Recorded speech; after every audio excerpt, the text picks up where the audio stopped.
Hi everyone, good morning and happy new year সকলকে। তো আজকে সকালবেলায় আমি একটা কালো জামা পরে রেডি হয়ে গেছি ঠাকুর মন্দিরে যাব বলে। আর সঙ্গে নিয়েছি আমার এই ছোট্ট ছোট্ট কালো দুটো কিউট কিউট ক্লিপ।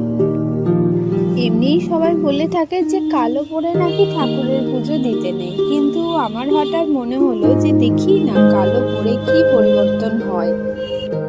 তো তারপর ওখানে পৌঁছে ঠাকুরের পুজোর জন্য যে সমস্ত সামগ্রী লাগে সেগুলো সব কেনা হচ্ছিল। যেহেতু বছরের প্রথম দিন থাকায় মন্দিরের ওখানে একটা লম্বা লাইন ছিল, তাও আমরা লাইন শেষ করে অনেক তাড়াতাড়ি আমরা মায়ের দর্শন পেয়ে যাই। তো তারপর সেখানে খুব সুন্দর মতো করে পুজো দিয়ে অঞ্জলি দিয়ে আমরা তখন বেরিয়ে আসি মন্দিরের বাইরে। আর মন্দিরের বাইরেটাও খুব সুন্দর করে সাজানো হয়েছিল। আর আমরা আমাদের পুজো কমপ্লিট করে এখন ব্রেকফাস্ট সারি। চলো বাই।